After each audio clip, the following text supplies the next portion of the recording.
portion of our seminar. Actually, there they are. I am live now on screen. So we'll get started. My name is Jennifer Doe. I'm a faculty member in the School of Urban Studies and Planning. And along with my colleagues Rob Bertini and Chris Monsieur, we help organize this weekly seminar, which we're quite happy to be doing.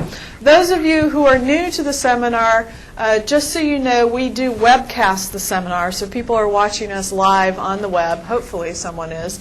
And because of that, we ask that if you're going to ask a question, to use one of these microphones that are in front of most people. You need to hold the touch button and have the red light lit while you're asking the question, so the people watching on the web can hear what the question is in addition to the answer. So that's the logistics. What we want to do occasionally, sometimes lately when we have been doing the seminar, we like to go around and do introductions just to find out who's here. And particularly today, there's a lot of new and different faces. So I was just going to suggest quickly go around the room, your name and your affiliation, so we know who's in the audience. And let's go ahead and do that, and then I'll introduce the speaker. So let's start with Zach. Hi there. My name is Zach Horowitz. I am a second-term student in a master's for civil engineering. I also just read your ethics and advocacy in forecasting for public policy. I think it's extremely good points. Oh, thank you. So maybe try to use the microphone on this, just in case people on the web want to hear who we are. No, that's fine. We'll go on. Brett Shank, student at the Portland State Community Development Program. Elizabeth Edelman, student at Portland State University Community Development. Brent Arend with Group Mackenzie, PSU class of 93. Neil Byrne with Group Mackenzie, and also a recent graduate of Portland State University. I'm Chuck Morrow, and I'm with the Portland Office of Transportation. My name's Tom Moes. I'm a graduate student in the Urban and Regional Planning program here. David Delahousse, graduate student in the Masters of Urban and Regional Planning program as well. Rod Yoder, Office of Transportation. Not working. That's okay. Just keep Philip going. Ross, fourth-year student, Communications Department, Portland State. Chris Monsieur, faculty members, civil environmental engineering. Lynn Peterson, PhD student in civil engineering and Lake Oswego City Council. Tanya Zala, faculty in the School of Urban Studies and Planning. Mark Turple, Metro. Tony Ruffalo, faculty, Portland State. Suman Tasneem, graduate student, civil engineering. Jaspreet, I'm a civil engineering graduate student. El Hawaii, graduate student, civil engineering program. Raymond Jackson, planner for the MPO of Salem Kaiser. Steve Boyce, master's student in civil engineering. Erin Wilson, master's student in urban planning. Stewie Mullick, master's student in urban and regional planning. Rob Bertini, PSU faculty in civil engineering and urban planning. Faculty of the Public Education Research Center. Chris Smith, citizen activist, sit on TPAC and on the streetcar board. Danielle Cowan, City of Wilsonville. I'm John Webke, City of Hillsborough Planning Department. Grant Robinson, ODOT Planning. Vaughn Redemeyer, Oregon Department of Transportation, Program and Funding Section. Joyce Felton, ODOT Major Projects. Nancy Crawshaw, I'm the city engineer for Oregon City. Barney Jones, ODOT Research. Swad Lennox, economist, ODOT. Dave Williams, transportation consultant. Lane Smith, ODOT Planning and Finance Manager, Region 1. Andy Catugno, Metro Planning. And Neil McFarland, TriMet Capital Projects.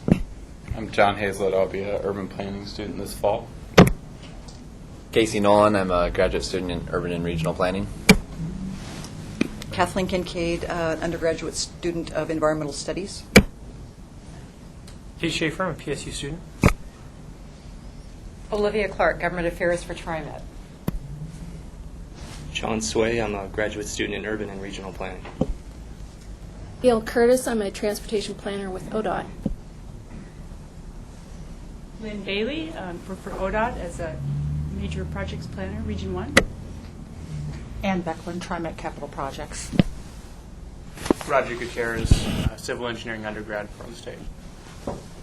Great. Welcome, everyone. So without further ado, really great variety of people today. I'm really happy about this. So without further ado, I'm going to introduce our speaker just briefly.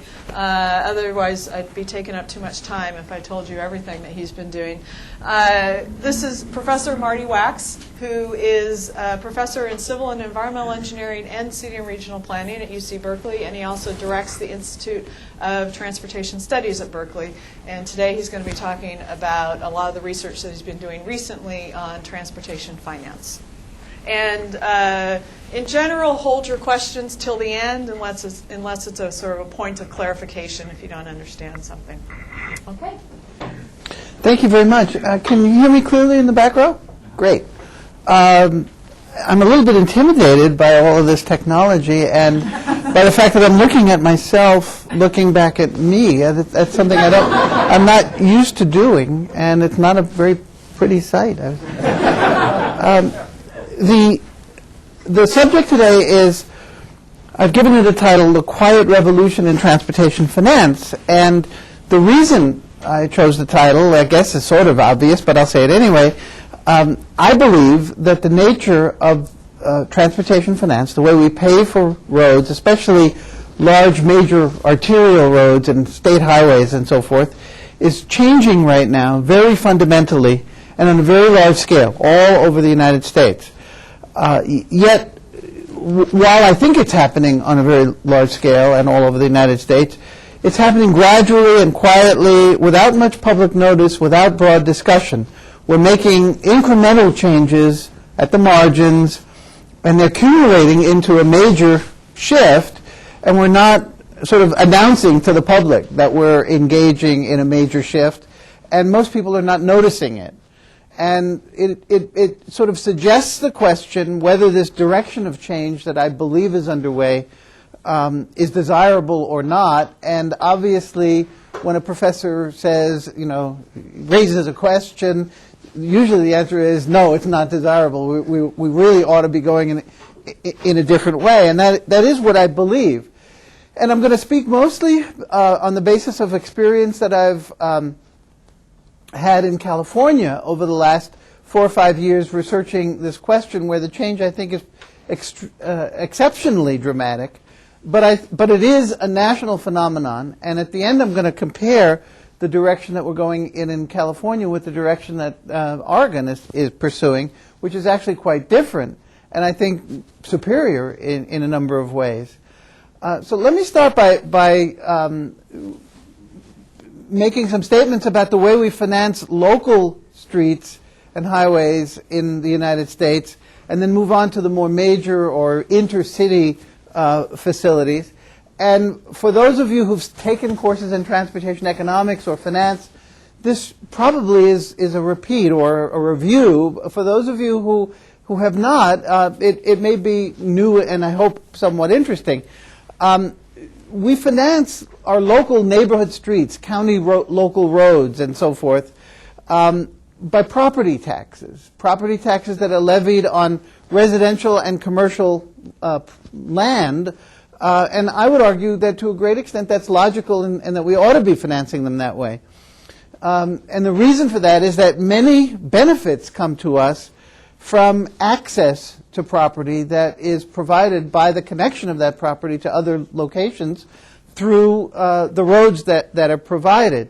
And in addition to travel to the property, it also, of course, provides access for postal delivery, for ambulance service, for the police, for the fire.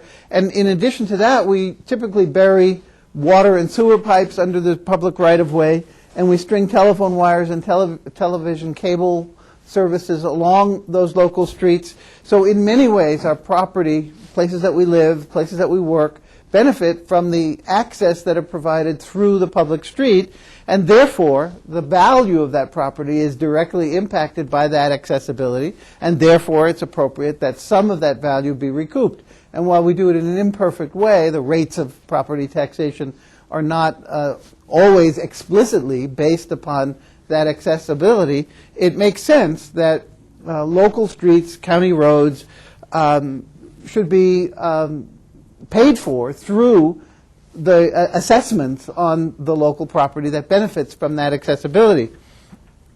It's also true that local streets and county roads carry a tiny fraction of the overall traffic, probably on the order of 7%, 8%. It varies from place to place. There are many county roads in the United States that have an average daily traffic of, one vehicle, one trip or two per day. There are some that are much more heavily used. It's highly variable, but on average, it's certainly less than 10% of all the travel, even though it's about maybe 90% or 93%, 94%, as best we can estimate, of the surface area of all the streets. So the very largest proportion of our street network is carrying a small proportion of the volume, but it's being paid for primarily through the property taxes because it provides access to the property.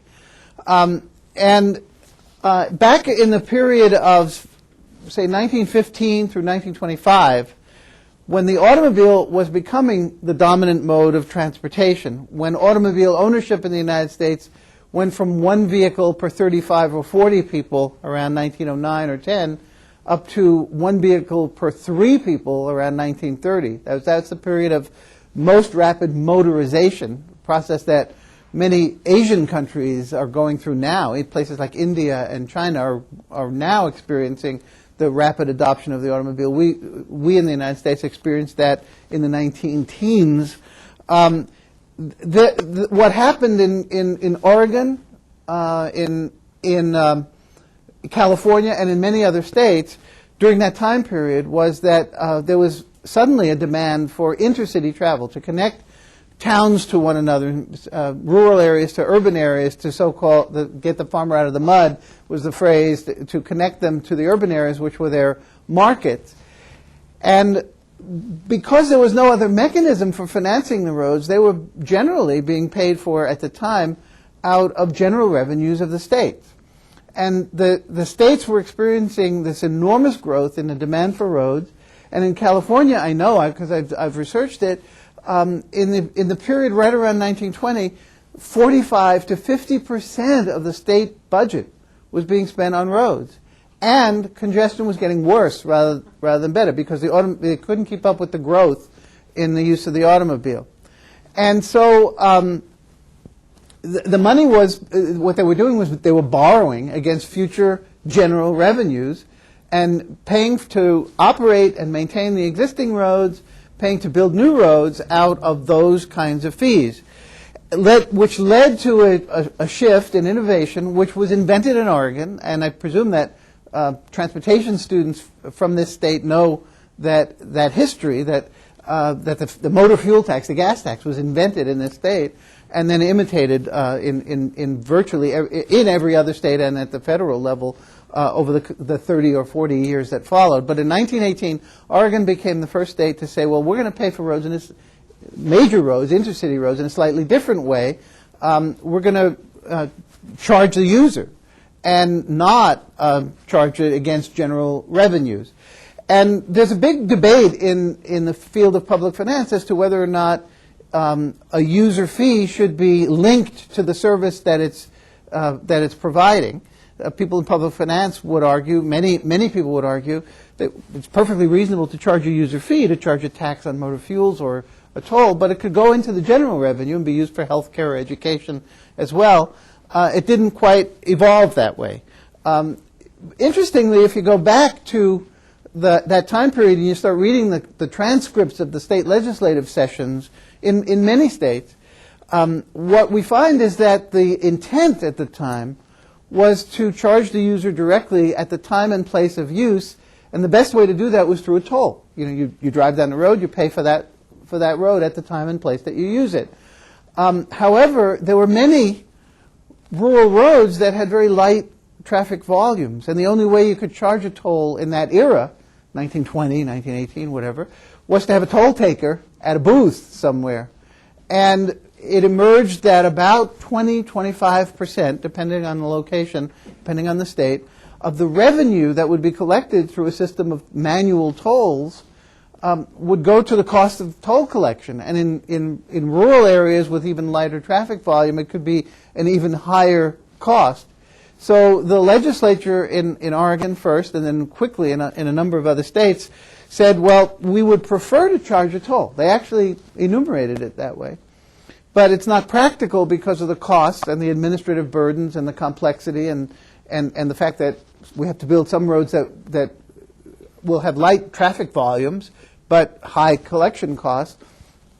So they adopted a fuel tax levy as a second best. And interestingly, at the time, certainly in California, I have the exact words and quotations that I can share with you if you're really interested. They said, if at some future date we can find a way of cost-effectively collecting tolls without manually doing it, we would prefer to replace the fuel tax with that.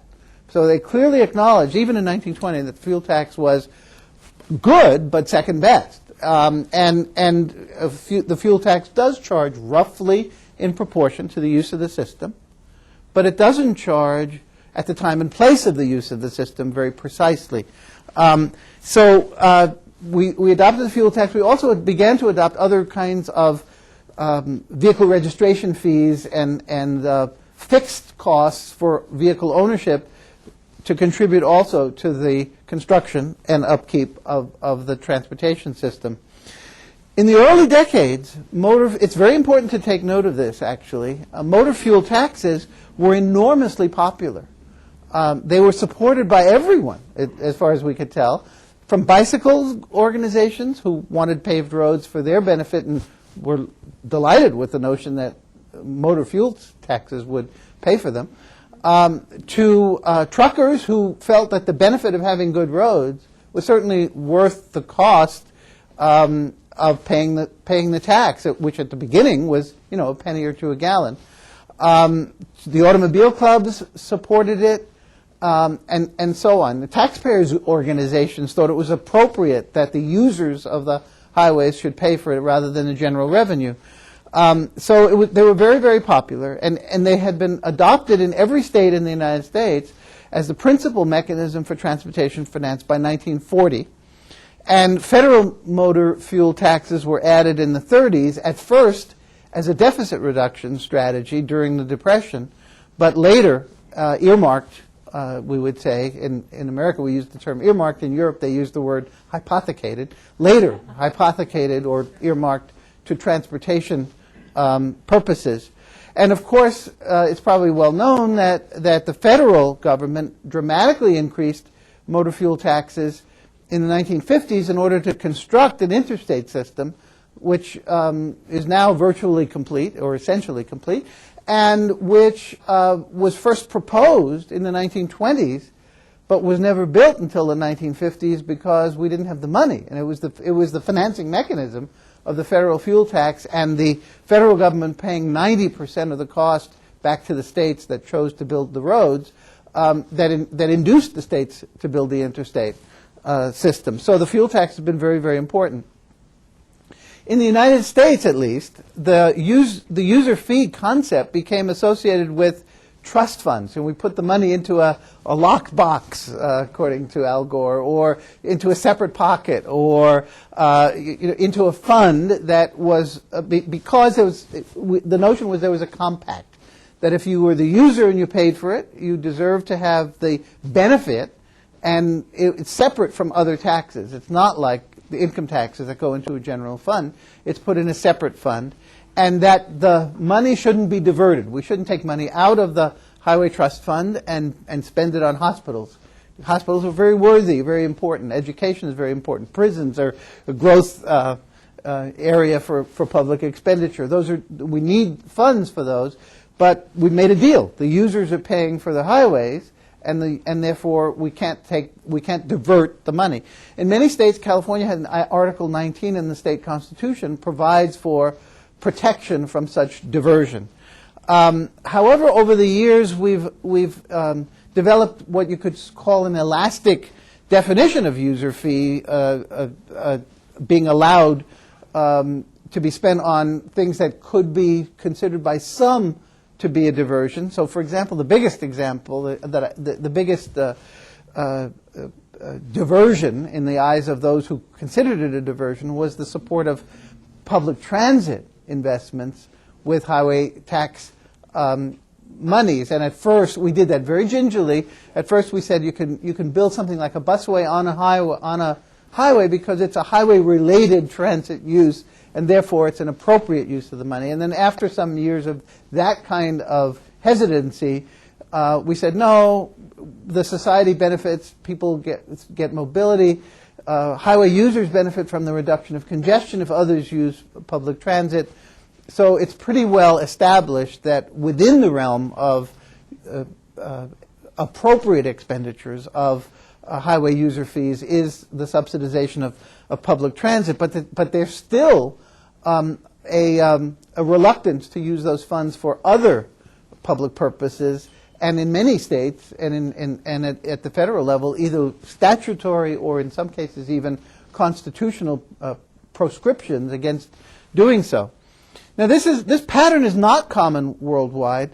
A very young politician in England fought against proposals to earmark funds or hypothecate highway user funds in England and built his career on it. And Winston Churchill started that way. That was when he was a very young member of Parliament. That was the first high-profile issue that he addressed in his career, and it seems to have done him well. He became very famous and led England in many ways over many decades, but always believed that we had country had the right to tax fuel, to tax road users, and to use the money for any purpose. So what we do in the United States is not unique in the world. Other countries do it too, but it's a very small minority of all countries, most of which just take fuel taxes and put it into general funds and build highways and transit from general funds.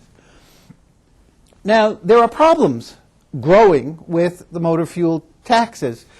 They're usually expressed as cents per gallon, and therefore a legislative body, a state legislature usually, or the federal government, must act in order to raise the income that comes from the motor fuels tax. The revenue does not rise automatically with inflation, as does an income tax or a sales tax. When our income goes up because inflation has caused our income rates as well as our expenditures to increase, not only does the federal government get more in the way of income tax from us, but we also typically move into a higher tax bracket as our income goes up. So it's just it's sort of built in that revenue would increase with inflation. Similarly, with sales taxes, as prices go up, you pay a fixed percentage of a sales price on a good that you buy. Revenue goes up, but for the fuel tax, that's not the case generally, because the fuel tax is stated as cents per gallon, and for a variety of reasons, which I won't go into. That's the best way of levying a fuel tax. Now, so inflation affects it, but also as fuel economy improves, think about that. If you go 10 miles per gallon, and now 10, 15, 20 years later you're going 20 miles per gallon, per use of the highway, the fuel tax is being reduced. The fuel tax revenue is being reduced very dramatically. So when you combine these things, when you combine the fact that the fuel tax hasn't been raised by the state legislatures in a very long time, that inflation eats away at its value, and that fuel economy eats away at its value, revenue has been declining really precipitously in relation to the amount of vehicle miles of travel or the amount of use of the highway system that we experience. So that's the source of this quiet revolution, which is underway, I think, nationally, and in particular, I've been studying it in California. State legislatures have been reluctant to raise the user fees. They have not raised motor fuel taxes nearly as much as would be necessary to keep even with these other shifts, and instead they are, and in fact, they're reluctant to raise any taxes directly, and increasingly putting more and more of them on the ballot for the voters to do for themselves. This is what's been happening with respect to transportation finance on a truly grand scale. First, let me illustrate what I said about the fuel taxes not keeping up. The first these two slides, this one for the average of 50 states and the next one for Oregon, demonstrates just the inflation part. The state fuel tax average in the United States in 1957 was 5.7 cents a gallon.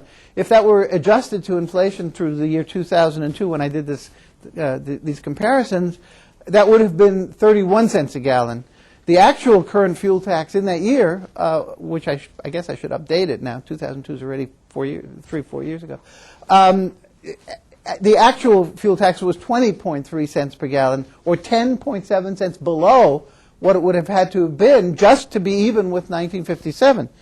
And in Oregon, the same is true. It's 8.5 cents below what it would have to be just to have the same fuel tax rate in terms of inflation as was the case in 1957.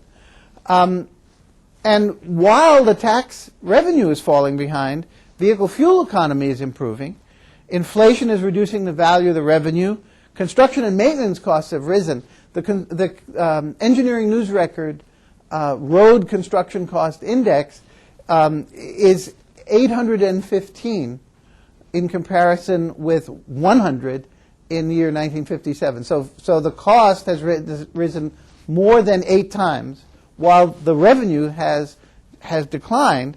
And vehicle ownership and growth are taking place much faster than population growth, and therefore, I think this suggests that we have a problem.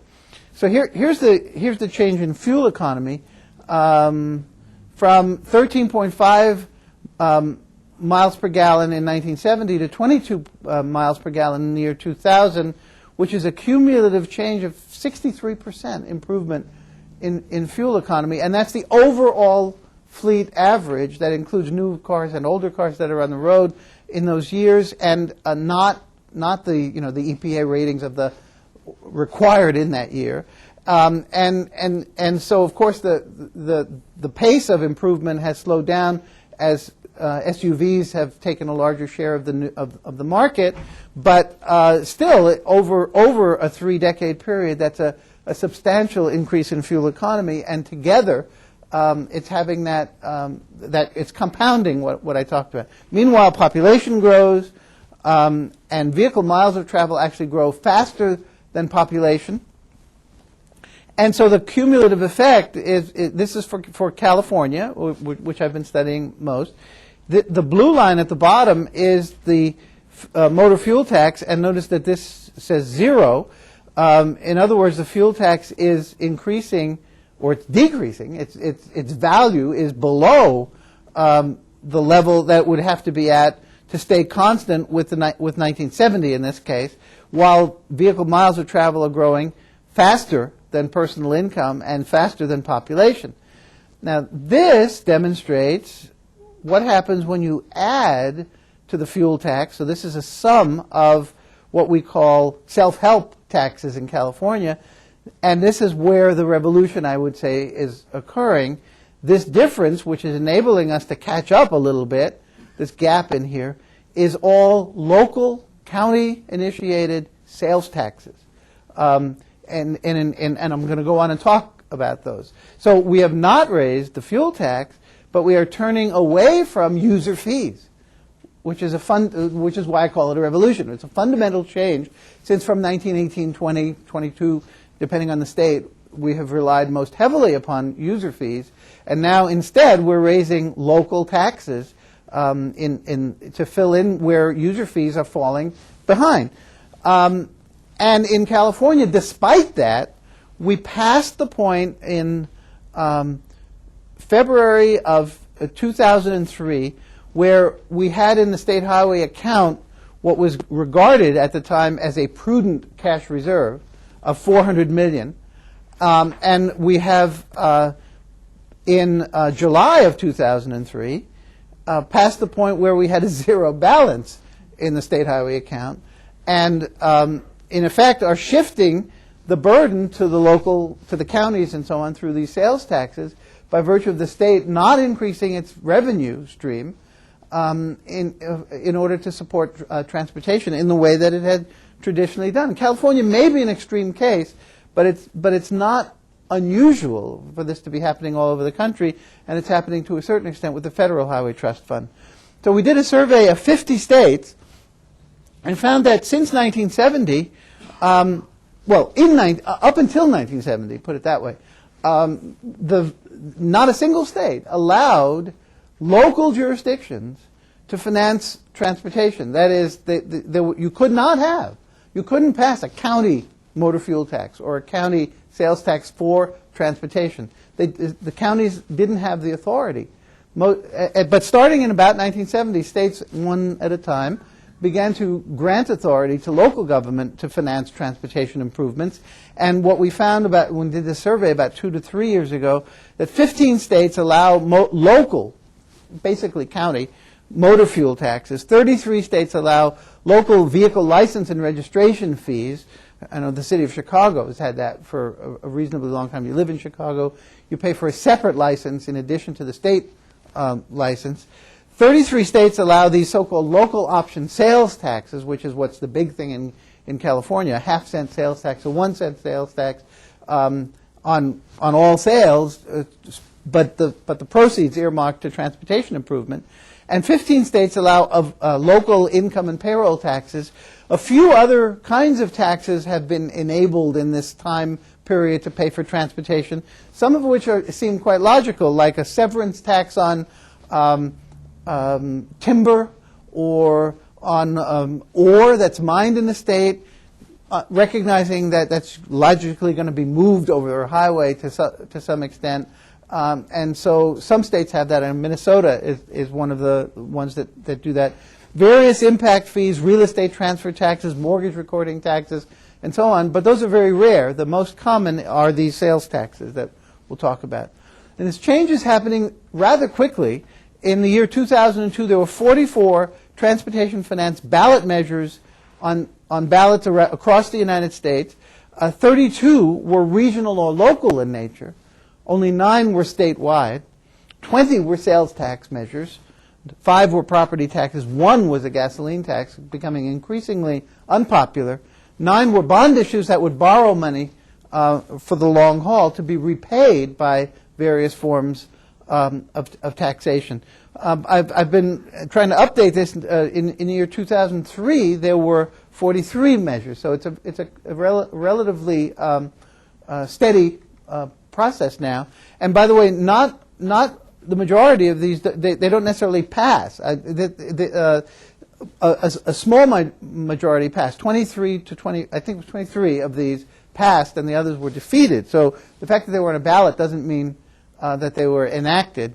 But when you go to the ballot for these sorts of measures, remember that, of course, if you're defeated, you can go back next year, a third year, a fourth year. And in California, there are examples of some counties in which they've tried as many as 4 and 5 times, but eventually have succeeded. So that's an important part of this process. Well, over a 5-year period, state user fees were the largest in terms of billions per year, the largest source of financing for highways, major highways in the state. And other sources were much smaller.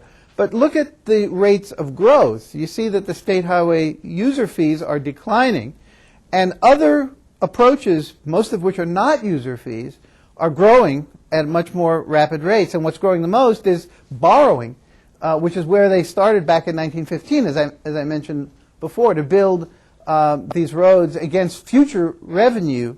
And borrowing, of course, is not really revenue. I have this on a chart as though it were revenue. It does produce the money that you need to build the road, but you still have to raise the money to repay it plus interest. Now, if the benefit stream is over a long period of time, it's certainly appropriate to borrow for public facilities. And it's just like when I have a home mortgage because I can benefit from the use of the home for 30 years while I pay off the mortgage.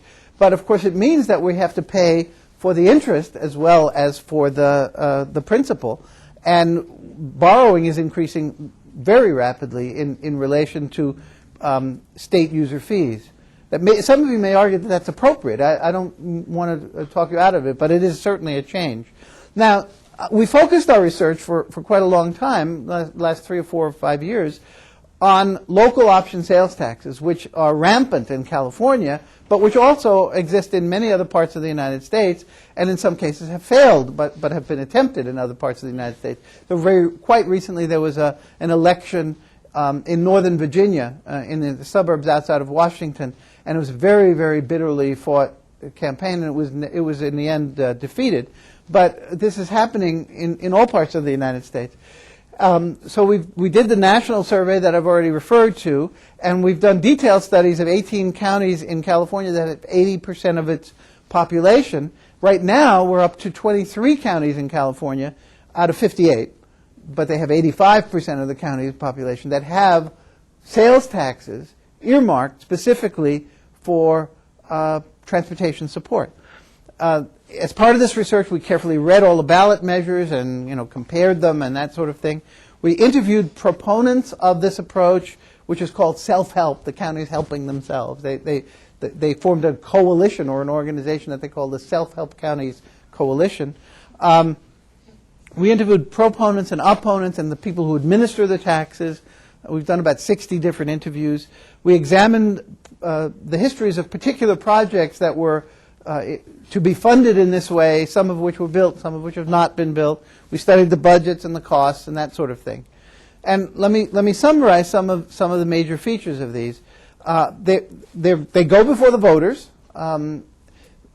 Often, in many states, a simple majority is required, but in California, a supermajority is required.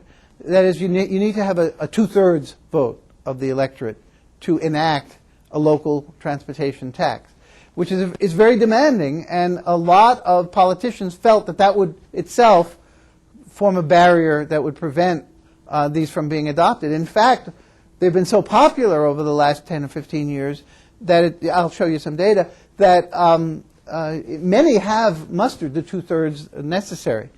Typically, they have a sunset date. That is, we enact as a populace a tax that will be in place for 10 years or 15, and more recently, in San Diego County, as much as 40 years. Okay, the voters approved a 40-year 1% sales tax. That's pretty dramatic. But whatever the time period, whatever the sunset date, the provision usually is that in order to be continued beyond that date, it has to be reauthorized. And we've had some, that is, it has to go before the voters again to be continued.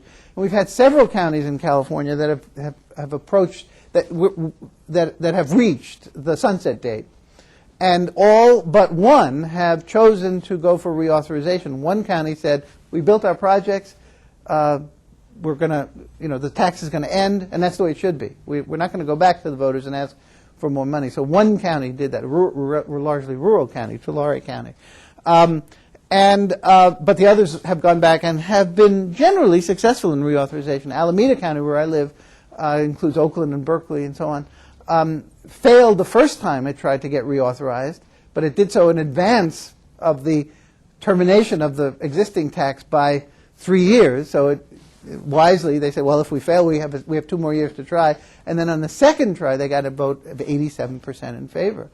Now, why are these so popular? Well, typically, I think among the reasons, you can only infer this,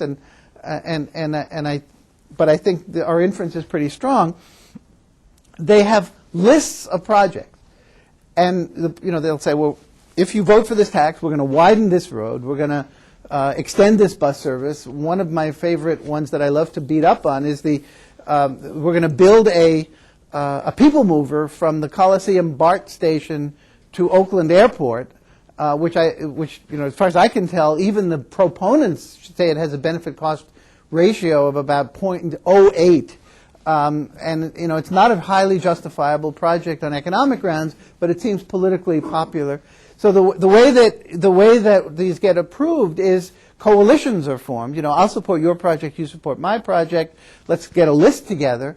to go on the ballot, and by choosing the right projects, you get the voters to vote for the measure. And it's a different kind of politics than transportation, regional planning and transportation has been used to, developing a regional transportation plan. It's more, what projects can we put on the list that the voters will vote yes on? And very important in all of this is that these measures, these projects are being implemented by local government. We'll talk about an enormous revolution, because most transportation for intercity travel has been in the hands of state departments of transportation for 50, 60, and 80 years.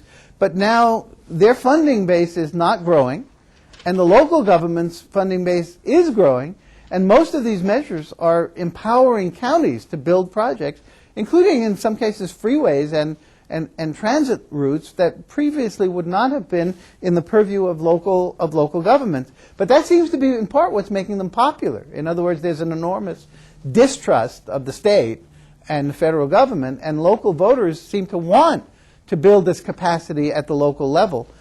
Here's some recent data for the last 4 years of counties that have passed these measures. And notice as you look at this list, there are 2000 through 2002 on this slide, and the next one is 2003 and 4. Notice a couple of things. Quite a number of the measures failed because they need to have 2/3, but also notice that not a single one got less than a simple majority. That is, they were all popular enough to get a majority, even if they weren't so popular that they got the supermajority that was required. And in some cases, this was the third and the fourth try. So, for example, Sonoma County, which finally got 67%, and just a bit above 2/3, and which therefore did pass. Did I do that? I don't know. Okay.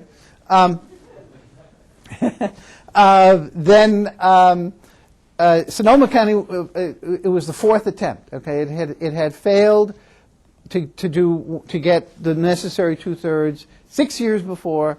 It had failed to get. They tried to put on a separate measure for highways and a separate one for transit. Those both failed. They took the most popular projects out of the highway program, out of the transit program, put them together, and then 2 years later tried again, and it barely passed. So that's a wonderful example of how the politics of these measures actually works, and eventually they were successful. Well, there are lots of issues in my mind to be concerned about. The first, the most important in my mind, is that it moves us very much dramatically away from the user fee, from reliance upon users to pay for the transportation system. And in fact, in California this year, we are raising as much money for the transportation system through sales taxes as we are through state fuel taxes. And that's, the two curves have kind of crossed right around now. It's hard to know because, the numbers are approximate and accounting is delayed and so forth. But we're at the point where we're raising about as much money from sales taxes as we are from state fuel taxes. And that's a pretty dramatic change in 10 or 15 or 20 years. The sales tax is a broad-based tax. It falls upon everyone who buys things.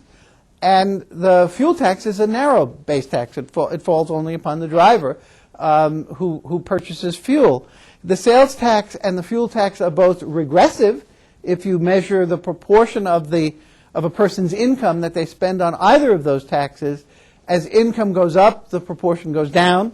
They fall disproportionately. They both fall roughly similarly disproportionately upon the poor in terms of regressivity versus progressivity. But at least you can argue that the regressivity of the motor fuel tax is at least mitigated to some extent by the fact that the person who pays the tax benefits from the use of the facility. That doesn't exist in the case of the sales tax. So in terms of, as a program finance mechanism, I think it's more regressive than the fuel tax, and that troubles me. Another issue that troubles me about all of this is that especially in multi-county regions like the San Francisco Bay Area, where the regional transportation plan is developed by the Metropolitan Transportation Commission, it's a 9-county region. We used to think that the Metropolitan Transportation Commission developed a 20 or 30-year regional transportation plan. What it's increasingly doing is taking measures that had been approved in all of the 8 or 9 counties that have these sales taxes and stapling the lists of projects that were on the ballot together and calling that a regional transportation plan. As a planner, I'm troubled by that. I'm not sure that the best way to do a regional transportation plan is to have a ballot measure in one county with some projects and a ballot measure in another county with other projects, and then to accumulate them and say, well, most of the money is coming from the sales taxes, which require that the projects that were on those ballot measures be built. So our regional plan is essentially being done by the voters. While I'm not against citizen participation, that isn't, I think, what we mean by citizen participation when we talk about citizen participation in planning. On the other hand, there are other issues as well. Project delivery. A lot of when we went and we talked to 20 counties or so, they said the best thing about this is that when we built this in Tulare County or Imperial County or whatever, it got done in 5 years. If we waited for Caltrans to build this project, it would have taken 15 years. And project delivery is the greatest benefit of this. However, while that opinion is widespread, 2 different research projects, one by us and one by Deb Niemeyer at the University of California at Davis, have looked at, have compared project delivery time for projects funded in this manner and compared them with similar projects. It's a statistical design challenge to get this right. Similar projects funded by Caltrans out of statewide budgets, and we can find no statistically significant difference in the actual project delivery time, though it's widely believed that if projects are locally implemented, they are delivered more likely to be delivered on time and under budget. So it's an interesting question. The perception may not exactly be verified by empirical information. Certainly these measures are building local authority and responsibility. There are counties that can build freeways now that used to not do that. They would rely entirely upon the state government. And that may be a good thing. I'm not sure that it's a good thing. Some believe it is and some believe it's not, but it's certainly a change. A big issue for me is this question of flexibility versus specificity. When you go to the polls, you vote for a list of projects. And I'm not sure how many voters actually, go and study the list. I do. And it was a very difficult decision for me in some cases. That is, when I voted in Alameda County, I wanted AC Transit, the local transit operator, to get operating subsidy. That was really important to me. And they did in this measure. But I had to vote for this automated people mover to the airport that I thought was a real dog of a project, because it was in the package as well. And I thought I was voting away the flexibility that regional planning agencies have to look at projects one at a time, to make decisions that change. 5 years from now, their priorities might be different. But if you voted a 20-year tax with a list of projects, you're voting that over 20 years, they're going to build that list of projects. Only recently, San Diego passed their measure with a provision in it for 40 years, if a 40-year tax, with a provision in it that there must be a review of the projects every 10 years by a public commission, and if the commission votes with a 2/3 majority to change the list of projects in each 10-year review, that they have that authority without going back to the voters, so that they're trying to build in some flexibility. But by and large, these measures, that San Diego is an exception, by and large, these measures say, you're going to have this tax for 10 years or 15 years or 20 years, and you're going to build this list of projects. And it takes away flexibility, which I think is pretty important in regional transportation planning. Well, why are we doing this? I think the most salient issue is the issue of trust. In a California poll done by Mark Baldessari of the Public Policy Institute of California, do you think people in state government, is one question out of the poll, do you think people in state government waste a lot of their money that we pay in taxes, or waste some of it, or don't waste much of it? Well, 52% said they think we waste a lot, and only 5% said not much. I mean, I think the voters believe that they're better off by taking direct control. And more evidence of this, here are some quotations from specific citizens. I like this one in particular. I'd like to vote on everything so they don't make the decisions for us. I don't feel that way. I mean, I'd rather elect legislators to make complicated decisions and not have the voters do it. I think the voters have very widely differing amounts of information and understanding of some of the issues they vote on, but the citizens are speaking. And one of the risks, one of the downsides of this is that we create measures. I believe that a lot of these measures actually look a lot like, Christmas trees covered with ornaments or with piles of gifts under them. That is, it has a little bit in it for the bicycle interests so that they'll vote for it. And it has a little bit in it for the environmental community, so they'll vote for it. It certainly has some transit projects in it because they're very popular these days. And it has some highway projects in it because you want the Auto Club to endorse it. And it has some in North County because you want their vote. And it has some in South County so you want their vote. And it's, that isn't my idea of regional transportation planning, but that's how you get these measures passed. There's no question about it. You go, and if you put a measure on the ballot and it gets defeated, what you do is you go back and you revise the list. Who voted against it? Oh, those people in that corner of the county. Let's find a project to add to the list, and they'll vote for it. Now, the worst example of this, which in fact was so egregious that it actually it was sinful. It was just so awful. Was a very well-known environmental organization in California, the California Planning and Development League, sponsored or aggressively sponsored a measure that went onto the ballot as California Proposition 51, and then it was revealed in the press that they actually allowed people to contribute, or organizations to contribute, up to $2 million per organization in exchange for having a project enumerated in the measure. And as a result of the publicity that went with that, the president of the California Planning and Development League resigned. The executive director, full-time employee, resigned, and they tried to clear their image with the public. But and because of the publicity, that measure was defeated. But there's an example of how bad it can get, where it's just a pay-to-play. You want a project? Give us $2 million. And that was a terrible experience. What bothers me as well is that there's a growing dissociation between projects and the efficiency or the management of the system. A user fee, imagine a toll. A toll we can use to affect the demand for a facility as well as to pay its costs. In the case of a sales tax, it has no effect on demand. If you charge a toll, at least you can influence the time and place at which people travel by varying the rate of toll. If you charge a motor fuel tax, at least you would induce people by increasing the tax to get more fuel-efficient vehicles. There is a relationship between the policy itself and the instrument.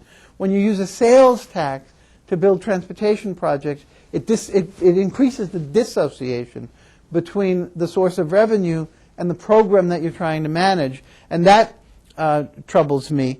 And then finally, I think the last point is the most obvious, and it was one of the, it's obvious and simple, and it was one of the reasons that the Virginia measure went down to defeat. A lot of the congestion in many areas is due to longer distance intercity trips, especially by, for example, heavy trucks. Why should we tax ourselves to build a new freeway interchange or widen a road when 60, 70, 80% of the vehicles going through there are not from our own jurisdiction? And that was the argument in Northern Virginia. All these trucks are going from New York to Florida. Why should we tax ourselves to widen, to provide them with more lanes? Why don't we use tolls? Those are, David Levinson at University of Minnesota described tolls as a tax on foreigners living abroad, which is our favorite form of taxation. Why not charge the people going from, Vermont to Florida for traveling through Virginia, rather than charging the people who live in Virginia through a sales tax? It's completely rational. So that one was defeated. Why won't politicians just raise the fuel tax? They no longer recognize, I actually had conversations with elected officials, they no longer recognize that the user fee is something special, that's unique, that ought to be special or unique to transportation. And in part, in 1920, when Oregon had invented the user fee, it was still true that only one household out of 3 had a car, and the user was really a different person than the population at large. Now we say, well, everybody's got a car. If you charge sales tax of everybody, you are essentially, what's the difference if you charge a fuel tax or a sales tax? Everybody's got a car anyway, so everybody pays for the roads, and it's, the distinction between the user and the non-user is less common. I don't personally see it that way. I still think that that you're making a mistake by charging the little old lady who walks to the supermarket and no longer drives your sales tax, and not charging the heavy user of the system in an SUV who's driving 40 and 50 and 60,000 miles per year directly through their use of the system. I would still prefer to do it that way. Another issue is term limits. In California, the state legislature said, I'm not going to vote to raise the fuel tax. I'm going to be out of office in 2 years. I'm going to run for some other office. I don't want to be known as the person who raised fuel taxes. Let the next guy who fills this office after my term has expired worry about that. I don't want to be responsible for it. So we certainly found that term limits were a factor in political unwillingness to raise user fees. So I'm drawing to a close, and would like to sort of wrap up with a few general comments. Is the user fee still valid and appropriate? I think it is. I think it provides incentives to efficiency. I remember that motor fuel taxes were, in 1915 and 20 and 30, regarded as a second best form of user fee, and they may, in fact, be declining in utility or appropriateness and that sort of thing. But we are gradually moving, and in Oregon more than in other states, to a system when we would actually have the technical capability to charge in other ways but still rely upon user fees. And the other ways involve tolls and the electronic collection of tolls and user fees that are levied at time of use and place of use through various sensing electronic systems that sense how much we drive. And furthermore, as a result of what we call fast track in California, an automated toll collecting transponder, and in the eastern states, all up and down the eastern shore, they call it Easy Pass.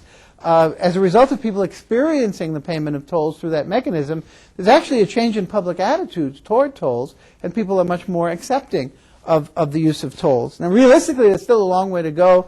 The Automobile Club still says, we don't like tolls, we don't want to pay twice for roads, we've already paid for them through gas taxes, now you want to toll them, that kind of thing. So I would argue that we're likely to see tolls more on new road capacity than on retrofitting them onto existing capacity. But in the long term, I think we're moving in that direction. We have to recognize that petroleum fuels, we have a gas tax and a diesel fuel tax. Petroleum fuels are gradually going to be replaced as the mode of power for vehicles. I drive a hybrid vehicle, and that increases fuel economy even more. But it's still a petroleum based. Around maybe 20 years from now, many think we'll be driving primarily hydrogen powered vehicles. The source of the hydrogen could be petroleum, but eventually it won't be. I think that we're likely as a society to probably use pricing as an incentive to change the type of fuel. So there's already been, in a number of places, proposals to, for example, allow free tolls if you're driving a hybrid vehicle, or I can imagine, not charging, making a decision not to charge, or in effect, to give tax incentives for alternate fueled vehicles, and so that is happening as well. And the attraction of being able to charge at a particular time of day for a particular road, using whether it's a GPSS system or something built into the vehicle that is broadcast from the roadside, that sort of thing, that's of course underway, and Oregon is again the leading the way with its current study of alternatives that would be implementable in the short term. But there are other experiments up in the Seattle area, in Atlanta, and a recent study of the possibility of using a system on trucks in the Midwest, and I think it was as many as 15 states that participated in the funding of that study at the University of Iowa. In Europe, Germany started on the first of the year this year. Switzerland, the Netherlands, England is now studying it, but Germany, Switzerland, Netherlands already have it in effect, using per mile of driving charges to charge heavy trucks for the use of their roads, very much user fee based, which in countries where there's less of a history of user fees than in the United States. So while I think the fuel tax is still valid in the U.S. for many decades to come, and while I would hope the federal government and the state governments might in the next 5, 7, 8, 10 years, at least in some instances, raise the fuel tax, I think in the longer term, these systems in Europe are kind of an indication of where we're going to go. I see some probability that we'll be financing new highway capacity through tolls, and in some cases, those toll roads are being built through private-public partnerships, borrowing of private capital in the capital markets, and the development of the toll roads to be repaid by toll revenues. That's already happening. We have 4 such roads in California. Just closing with some summing up, I think that policymakers should consider the shift from local option transportation, the shift to, local option transportation taxes as a short-term and interim measure. I can't imagine that we're going to continue to raise sales taxes to the rate of 12 and 13 and 15% as we need more and more highway money. We have sales taxes as a 0.5% and 1% in many jurisdictions. I can't imagine that it's going to be an unending source of support over 20 or 30 years to replace the declining motor fuel taxes. In the longer term, I think we need to change the entire basis of charging user fees. In the short term, yes, we can build some roads with directly tolling them and that sort of thing. But in the long term, I think the way Oregon is moving is the right way. I believe that electronic toll collection is where we're heading, and I'm not completely certain of that because there remains a lot of opposition. But I think it's necessary. And closing by saying Oregon is ahead of the curve. It was the first state, as I said earlier, to adopt the motor fuel tax. It's already studying the transition to an alternative user fee in the form of charges per vehicle mile of travel on different roads.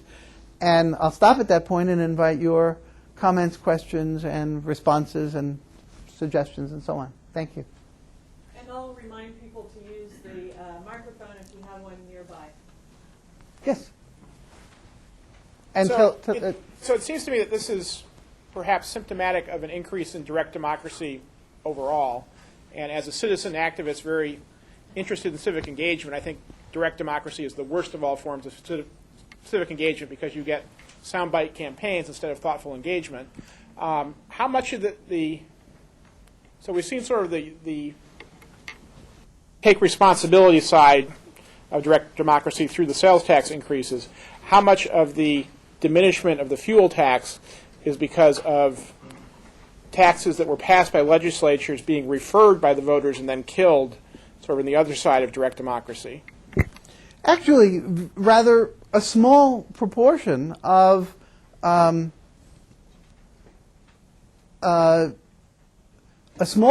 the change, I would have to say, is the result of state legislators saying, let's put a fuel tax on the ballot, and then having the voters turn it down. The majority of times that they've done that, the rather substantial majority of times that they've done that, the voters have approved it. So there seemed to be among the voters support for transportation investments. They see that they get some value for the money that's that they're charged. But nevertheless, elected officials are becoming ever more reluctant. In California, the last motor fuel tax increase was in 1991, and they referred that one to the ballot, and the voters approved it. But now it's 2005, and that the value of that increase has been diminished by inflation and by increased fuel economy, and they won't put another fuel tax increase on the ballot, arguing, of course, that the price of gasoline is going sky high, and they don't want to be party to making that worse. In fact, the California legislature is right now discussing the possibility of reducing the motor fuel tax to lessen the impact of the price of fuel on the citizens of the state. Yes. What events do you think could happen in the next 10 or 20 years to reverse some of the local or the movement towards local options for sales tax, and what are the consequences if it doesn't happen? Well, the second part is the easier for me to say. What are the consequences if we don't do something? And the something could be increasing motor fuel taxes, shifting to alternative forms of taxation, or continuing to increase in an aggressive way reliance upon sales taxes. I recently had a visit from a European delegation who came to see our transportation research, and when they arrived, the first thing they said was, the roads in California are just terrible. They're full of potholes. The bridges are rotting and falling down, and as though it were my fault. And I think that's the principal consequence, that we will see a diminishing of the quality of the transportation service that we've become used to in the United States. And when you do go to other countries, there are many places in the world where roads are dramatically inferior, but there are increasingly many places in the world where roads are dramatically superior to those in the United States. So that's the second part of the question. The first part, could you repeat it again? Sure. What events might occur that would reverse the flow? I'd also ask you to maybe to touch on if there's a risk of privatization of parts of our road system. Well, there's not a risk of privatization. There's a reality of privatization. The city of Chicago has sold the Chicago Skyway, a bridge between the south end of Chicago that takes people over toward Indiana, has sold it for $880 million to a private company, and with no commitment that the $880 million will be used for transportation improvements. And they financed it mostly with capital that was put up to be paid off by tolls over 30 years, put up by investors outside the United States. Macquarie Bank from Australia put the deal together, and it had a lot of money in it from Ireland and Australia and New Zealand, and virtually no American investors. But that's literally happening. In order to produce revenue, Chicago sold one of its transportation assets, and only in the past 5 or 6 months. So I would say that's certainly one consequence, but I don't think that's going to happen on a nationwide scale. I think that if it happens in isolated cases, they're interesting and they're worthy of academics studying them, and it may in fact have been a good decision. But I think the alternatives include, you asked what could sort of fend off this trend. Well, I think that Congress should seriously consider raising the federal motor fuel tax in the interim until we move to these other alternatives. And I think that state legislators should be considering a rise in the motor fuel tax. I think it has all sorts of positive environmental consequences. It'll, for example, spur the use of more fuel-efficient vehicles. And even in an era of rapidly rising motor fuel prices, think about what happens when the motor fuel price goes from $1 a gallon to $2 a gallon, and the tax stays the same because it's not as a percentage of the price. It's a fixed rate per gallon. The motor fuel tax is a diminishing share of the total. At the very least, it should be a steady share of the total, and maybe in some places they should convert we should consider converting the tax to a tax as a fraction of the sales price rather than on a tax per gallon basis. However, the argument against that, and the reason it hasn't, the principal reason it hasn't happened, is that we collect the tax at, at the refineries basically, and at that point you don't know what the final sales price will be. So the tax is collected, and it's administratively efficient to do so at the distribution point, and that's why it's one strong reason why it's a tax per gallon. Yes. It's not cheap to run a political campaign, especially if you have to do it 3 or 4 times, like some of the counties you mentioned. Did you guys look into the cost of getting these ballot initiatives passed? Actually, I have a couple of students who are doing that right now, and in some instances, the measures were passed with very low-cost campaigns. I mean, a couple of $100,000. But you're right that in other instances, the proponents spent a great deal of money, and in very few cases were there organized oppositions spending a great deal of money, which is one reason why I think a majority of them have passed. So we're actually collecting information on that right now, and I can't be specific, but I do know that a few of the measures passed with $250,000 being spent, not $15 or $20 or $30 million. Yeah. Sorry, my microphone doesn't work, but the other taxes aside, seeing as how a lot of alternative fuels such as biodiesel and veg oil are not subject to tax and therefore are not contributing to the funds dedicated to road maintenance, is this a problem that's on the government's radar, and if so, how are they dealing with it? People that are basically evading the pump tax. Well, yes, yes, that's right. That's a better word. Yes, it's on the radar screen. However, the conclusion is that it's such a tiny fraction of all of the vehicle miles of travel that it's not yet an issue of, that's worthy of a dramatic change in policy, but it's worth watching to the extent that it changes over time. When those vehicles get to be 20 and 30 and 40% of the fleet, then it's an issue. But right now, just the steady increase in fuel economy of the fleet that is petroleum powered, just by the law of large numbers, has a much, much greater effect. Yeah. Following on that, are the biodiesel pumps in California where you can buy it commercially, are those taxed the same as regular diesel, or how's that handled? They're very specialized, and they're at sort of a few niche locations. They are not widespread at all. Did your study show any difference in the receptivity of voters to capital versus operating levies? That's a really good question. Certainly in the 30 or 40-year history of public investment in public transit, it's been easier to get capital subsidies than operating subsidies. And that has produced a problem. I mean, we've probably overcapitalized. We build too many nice new shiny systems and then struggle to pay the operating costs. In these measures, one of the things that is typically done is that the committees that put together the lists are careful to recognize the need for both kinds of funds. And so they'll tell low-income inner-city people, if you don't vote for this, transit fares will have to go up because they'll have to get operating costs from other places. And they'll tell suburban outlying communities, if you don't vote for it, you won't get your rail extension.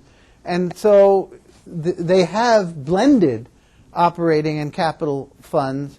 Now, we did do some analysis, and capital costs dominate there to a greater extent. But though most of the measures include capital and operating costs, the vast majority of them spend well over half of the money on capital costs. Yeah. Washington passed a increase in their gas tax to fund a list of projects, and I'm wondering if you've studied that process and why that's not more popular in other states, as opposed to passing an initiative to sales tax to fund capital projects. Well, I think that this is a growing, it's a fairly recent phenomenon, but a growing trend.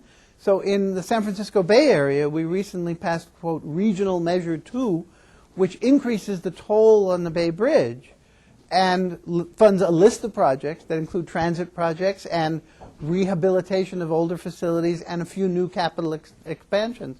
So it's I think one of the lessons learned from the sales tax measures is voters don't like a general increase. They do vote yes when you give them a list of projects. So that lesson is being applied to other forms of revenue than just the sales tax. And this is becoming increasingly popular. Now, I haven't studied the Washington measure specifically, but it's not unique. There are other examples as well. Florida is another place where they've done that. Could you talk about the rural-urban distinctions? Because it seems to me that a lot of what your charts show is that you got the rural areas. I mean, when you put up your chart to show the number of counties and the percentage of their population, it said to me that most of the counties are rural. They got excess capacity. They don't need to raise the tax. If you raise it at the state level, they're paying disproportionately because they don't need it. Well, let me answer the question through a series of statements. The first is that it's surely the urban counties that dominate in this and that need the money and that apply a lot of the money to transit operations, which don't exist to the same extent in rural counties. Increasingly, it's the counties at the edge of metropolitan areas that have some areas that are urban, some that are suburban, and some that are rural that are being added, like Sonoma County, where they couldn't pass it for 3 or 4 tries and then finally did. So increasingly, there are counties that it's hard to describe as urban or rural that are kind of a mix that are part of this. And there are quite a few rural counties that have had such measures and have used them to improve their roads. But still, as a generalization, it's mostly urban and more densely suburban counties. Now, having said that, it's also true that through traffic is a larger proportion of the total in many rural counties than traffic that's locally generated, and therefore tolls and other forms of charges that charge for use are the most relevant in rural counties. So in California, some people would say, well, therefore the sales tax is a good thing because it enables us to distinguish. The rural counties don't have to pass them, and the urban counties do. Well, that's probably true, but why would you distinguish on the basis of, why would you make the case for a sales tax that way? You would make you would argue that there should be differentiation from county to county, but the sales tax shouldn't be the principal, need not be the principal mechanism. It could also be a fuel tax or some other, or tolls or some other form of user fee. And in rural counties, a toll is very rational. Well, but let me just. It seems to me that when you look politically, that the people that are anti-tax tend to be more, at least in this state, in rural areas. Republicans are in the rural areas, Democrats are in the urban areas. So, I mean, the politics of who's going to vote for that gas tax increase is what's at stake politically. And the second point is, tolls haven't advanced enough to actually be on the table. You debated it alternatively. And so it strikes me that the urban areas are logically taking a path of least resistance because the rural people won't vote for the gas tax. Oh yes, and by the way, I'm very sympathetic with the urban areas because they need the revenue. I mean, that's a very important point. And if I sounded negative, it's because I'm not against them raising revenue. I would rather that they raised it in other means. And this has been a political path of least resistance, and therefore it's very practical for them to do it. I agree with everything you said, basically. Yeah. Earlier, when you were discussing the Chicago Expressway being sold off, you sounded kind of perturbed by that. But doesn't that move policy in the exact direction you want? You, at least. You get a bunch of foreigners to invest money, which provides an $880 million, essentially, form of tax relief to local Chicago taxpayers. and assuming the expressway continues to be an expressway paid by tolls, users will pay. Gee, it sounds like Chicago should do more of that, or frankly. Oh yeah, I think that's right, and that the among other things that there's a clause in the purchase contract that allows them to control congestion by varying the price by time of day and all of that. All of those are very definitely attractive features. What amazes me is that the investors are entirely from overseas, and I think the reason for that is very interesting and complex. There's more experience with toll road financing overseas and less in the United States. There's fear, I think, on the part of American investors that if people invest in a toll road, that it's likely to have competing with it a publicly financed free road, and is therefore not likely to be a good investment. So there are limited opportunities to do this in places like bridges, where there's no obvious parallel road right nearby. I'm not against it. No, I find it very interesting. But I was answering a specific question as to whether or not that might be happening, and yes, it is happening. Yeah. I think part of the issue there, though, to have. I'm sorry, use the microphone. Thanks. Part of the issue on that question would be you have different motivations on the part of a private entity owning a bridge and a public entity owning a bridge, and charging different prices. Private entity typically will be most concerned with the revenue coming in and their bottom line profit for their investment, which is not a bad thing necessarily. But a public entity will have a different interest and may be varying the price for different purposes to manage congestion as their number one goal, as opposed to raising revenue, which might suggest a different pricing structure. So, not saying that private ownership is a bad thing. I'm just saying there's different motivations, and the way the private sector's contract is actually written from the public sector would influence whether or not the public was being protected in such a transaction. Yes, there are wonderful case studies of this sort. When a group of private investors financed the State Route 91 in Southern California, they wrote into the contract a so-called non-compete clause. That is, they were going to provide service for 35 years and then turn the facility back over to the state. But they agreed to do so on the condition that the state not increase capacity in parallel with it, which would damage their investment. And then the state came along and said, well, we have to increase capacity on some of those roads because of safety hazards, and we're just going to remove some bottlenecks at which are high accident locations, which resulted in a very complex battle and a lawsuit, which eventually led the county to purchase the road back from the private investor, and they were still running it as a toll road and paying off the investment and earning a return on their investment. But a lot of people will say, well, you see, we tried it and it failed. I think of it as a technical success and maybe a political failure. Or, what we learned about that was the way about writing contracts that protect the public interest and respect the need of the private investor. And we're getting better at that. There was one example of a blunder. But in the Chicago Skyway contract, there are clauses which require them to maintain it at a certain level of service, to repave it, to paint it, all of those kinds of things which are in the public interest, to allow the police and other public agencies to use it and to patrol it and that sort of thing. So yes, you have to write the contracts really carefully, but you do with all sorts of public utilities as well. The public interest is at stake with respect to electric power, which is often a private facility. Not always, but often. So yeah, we have to learn how to do all of that, and we are learning how to do it now through all these cases. Yeah.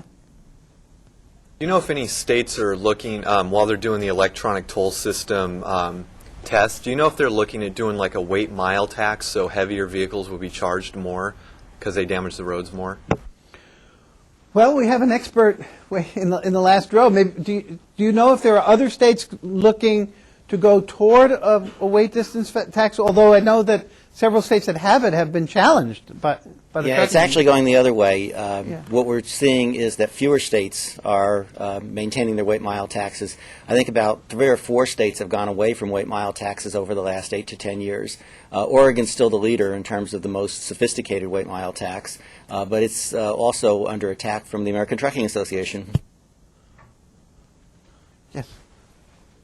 In the Chicago example, are there any provisions about how they're going to set the tolls that allow any kind of public review, or I imagine they might, do they just have a total free reign? There is an upper limit on their annual, on the allowed annual rate of return. So they can't raise the tolls indefinitely.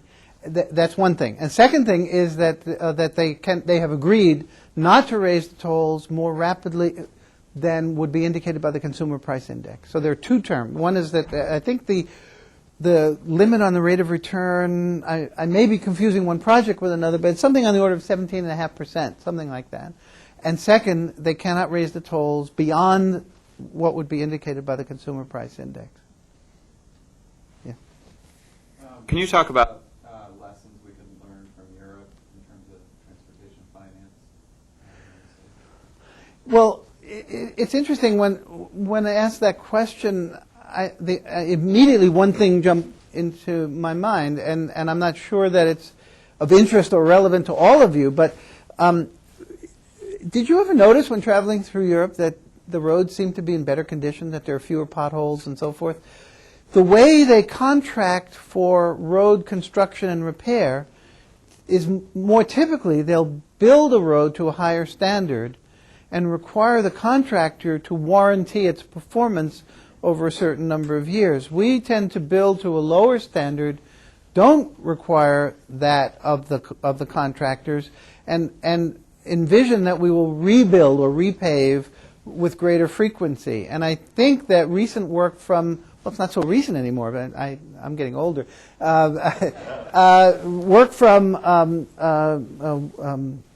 Winston and Small and others, but then principally financed by the Brookings Institution, I think, said that, they actually did an optimization model and said that in the United States, if we adopted those policies, if we, instead of building, a 10-inch, 15-inch subbase, if we built an 18-inch subbase under the road and then, invested more at the front end, our roads would probably last longer, resulting in the long run in lower user fees for the truckers. But there would probably be a 20 or 30 year transition period during which we would be achieving that, that's definitely modeled after the European experience.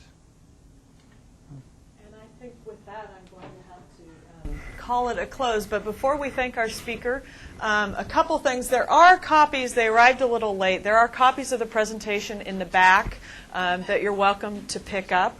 And I also want to tell you next week's speaker is Johanna Zmud from Newstats, talking about evaluating travel survey data collection methods in Oregon. This is a pilot project that they're doing using GPS in a travel survey. And I think my colleague Rob Bertini has something. Our second visiting scholar under our Oregon DOT-sponsored visiting scholar program, and I definitely want to acknowledge ODOT for their support and thank all of you for attending. Definitely want to thank ODOT for their support for this, and I think that's it. So thank you, definitely. Thank you.